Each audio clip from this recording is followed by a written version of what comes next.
Ipasusubasta na ang ilang mga luxury car ng mag-asawang Diskaya sa port area sa Maynila. 7 sa 13 sasakyang hawak ng Bureau of Customs ang formal ng iaalok sa publiko para sa auction. Para sa ibang detalye, nasa linya ng telepono si Carrie Cator. Carrie, anong latest dyan? Yes, Mon, tama.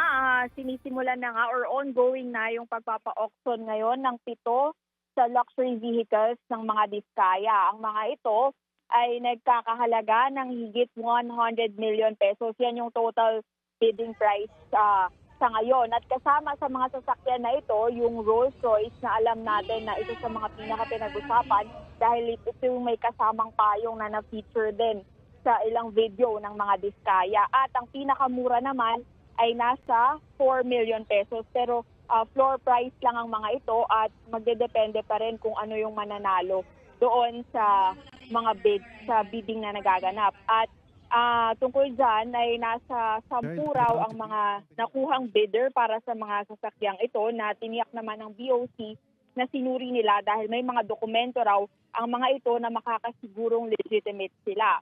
Ang bayaran, kaliwaan, ang recommended nga raw sana ng BOC ay manager's check. So agad-agad yung bayaran na within the day, pagka-bid nila ay babayaran na rin daw at lahat ng malilikom ay ito-turn over naman ng BOC sa Treasury.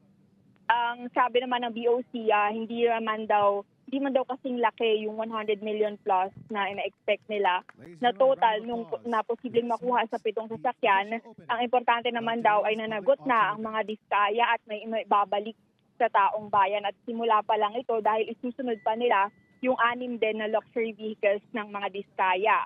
Dagdag pa ng BOC, maghihigpit na rin daw sila para masigurong wala nang basta-bastang maipupuslit na mga sasakyan gaya na nangyari sa kasong ito. At si Public Works Secretary Dean Season naman dumalo rin kanina at para sa kanya, symbolic din ang pagpapa-auction na ito dahil kasabay raw ng inaasahang paglalabas ng mga unang arrest warrant kaugnay ng issue ng flood control.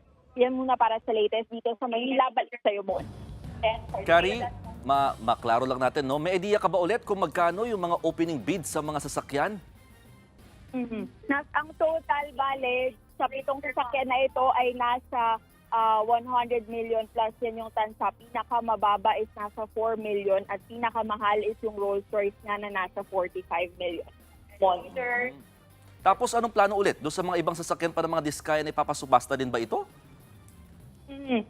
Susunod na nga raw yung 6 pa na sasakyan na sa ngayon ay nag-undergo pa ng post-audit pero sa mga susunod na araw asahan din natin na isusunod na yan na ipa-auction dahil gaya nga rin ng sinabi ng BOC at ng DPWH ay simula pa lang ito at isusiguraduhin nila na talagang maibabalik yung pera kahit pa paano ng taong bayan dito sa mga luxury vehicle na ito ng mga Diskaya. Mon. Maraming salamat. Yan pong Express Report ni Carrie Cator. Mga kapatid, Nikki de Guzman po. Para sa pasada ng mga rumaratsyadang balita, mag-follow at mag-subscribe na sa social media pages ng News 5.